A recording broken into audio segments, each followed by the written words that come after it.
بسم اللہ الرحمن الرحیم۔ السلام علیکم ناظرین، کیا آپ کو بھی بچپن اور نوجوانی میں دیکھی گئی اپنی پسندیدہ فلموں کے ڈائیلاگ آج بھی یاد ہیں؟ لیکن اب بڑھتی عمر کے ساتھ بہت شوق سے دیکھی گئی فلم میں سنے گئے مکالمے تو دور کی بات، فلم کا نام یاد کرنے میں بھی آپ کو دشواری ہوتی ہو۔ اور کیا آپ اپنی کسی بھی میڈیسن یا فوڈ سپلیمنٹ کو ہاتھ میں لے کر گھورتے ہوئے دیر تک یہ سوچتے ہیں کہ کیا میں یہ ٹیبلٹ کھا چکا ہوں یا اس کو لینا باقی ہے؟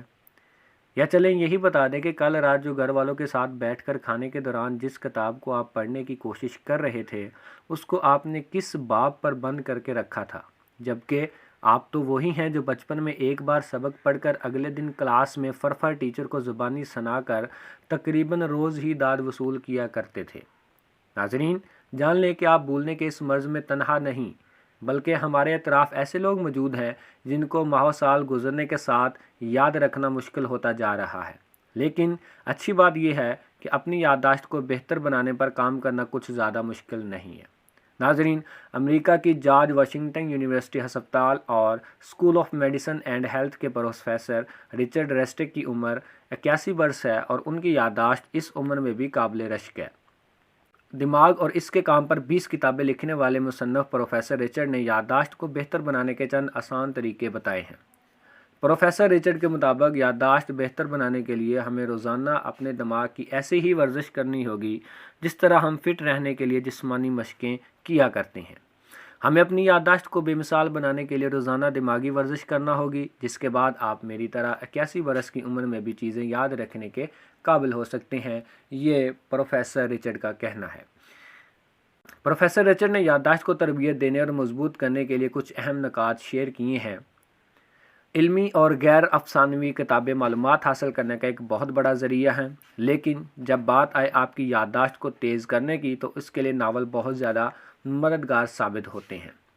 پروفیسر رچرڈ کے مطابق اب میری ہی آخری کتاب کی مثال لیں جو علمیت سے تو بھرپور ہے، تاہم اگر بات آئے کہ آپ کو اپنی ذہنی مشق پر کام کرنا ہے تو اس کے لیے آپ کو علم و تحقیق سے بھرپور اور اس کتاب کے مندرجات میں سے اپنی دلچسپی کا مواد منتخب کر کے پڑھنا ہوگا تاکہ دماغ اس کو جذب کر کے مشق کر سکے۔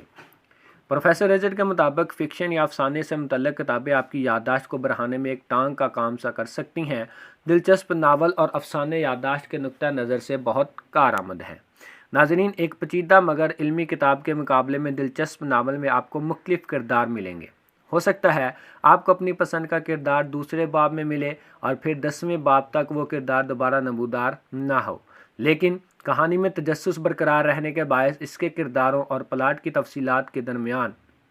روابط خالصتاً علمی تحریروں کے مقابلے میں یادداشت کو زیادہ بہتر بنانے میں کارآمد رہتے ہیں۔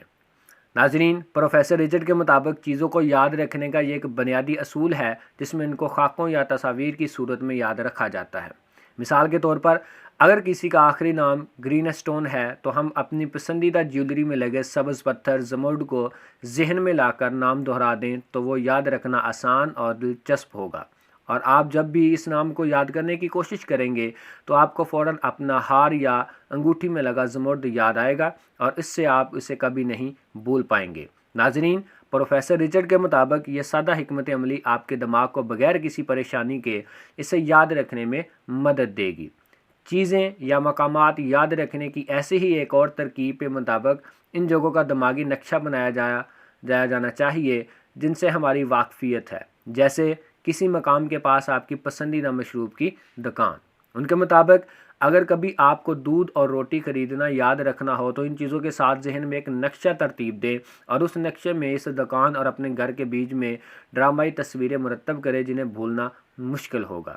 ناظرین، مزید پروفیسر رچرڈ نے بتایا، میں تصور میں گھر سے لائبریری کا راستہ لاتا ہوں، پھر خیالی آنکھ سے دیکھتا ہوں کہ میرے گھر کی چمنی سے دھوئیں کی جگہ دودھ بہہ رہا ہے اور سڑک پر پھیل رہا ہے، اور ساتھ میں دماغ اپنے تصور میں لائبریری کا تصور لا کر شیلفوں میں کتابوں کی بجائے ڈبل روٹی کے ٹکڑے بھرے دیکھتا ہوں۔ اس طرح یہ تصوراتی نقشے یاد رہتے ہیں اور مجھے دودھ ڈبل روٹی لانا نہیں بھولتی۔ ناظرین، جب کبھی کوئی تقریب ہو یا دوست احباب اکٹھا ہوں، ایسے میں فرصت میں کھیلے جانے والے پسندیدہ گیمز میں سے ایک ہے 20 سوالوں میں جواب ڈھونڈنا۔ یہ کھیل پروفیسر رچرڈ کو خود بھی بہت پسند ہے، جسے وہ ذہنی مشق اور یادداشت کے لیے ایک بہترین ورزش کہتے ہیں۔